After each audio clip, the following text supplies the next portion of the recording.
நம்ம ஊருக்கு வந்தாவே நம்ம ரொட்டீன் அப்படியே சேஞ்ச் ஆகிடும்.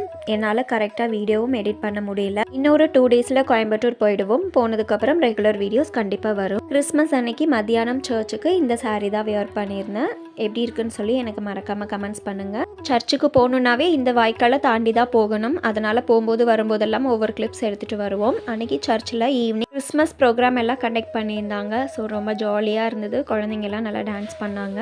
அதுக்கப்புறம் சாண்டா வந்து எங்களுக்கெல்லாம் ப்ரைஸ் கொடுப்பாங்க. ப்ரைஸ் எப்படி கொடுப்பாங்க அப்படின்னா, ஒரு பவுலில் பேப்பர்ஸ் எல்லாம் எழுதி போட்டிருப்பாங்க. அந்த சீட்டை குலுக்கி நம்ம ஒரு பேப்பர் எடுத்து கொடுக்கும்போது அந்த பேப்பரில் இருக்க நம்பர் வந்து அந்த ப்ரைஸில் இருக்கும். அப்போ அந்த பொருள் நமக்கு கிஃப்டாக கொடுப்பாங்க. கிறிஸ்மஸ் நல்லபடியாக முடிச்சாச்சு. அதுக்கப்புறம் எங்கள் மாமா வீட்டுக்கு வந்தோம். எங்கள் 3 மாமா வீடுமே லைனாக இருக்கும். இது ஃபஸ்ட்டு மாமா, நடுவில் 2வது மாமா, லாஸ்ட்டில் 3வது மாமா வீடு இருக்கும். இங்கே தான் நான் பிறந்து வளர்ந்தேன். எங்கள் அம்மாவும் இங்கே தான் பிறந்து வளர்ந்தாங்க. இதுதான் எங்கள் அம்மாவோட வீடு. இங்கே வந்தாவே மனசுக்கு ரொம்ப சந்தோஷமாக இருக்கும்.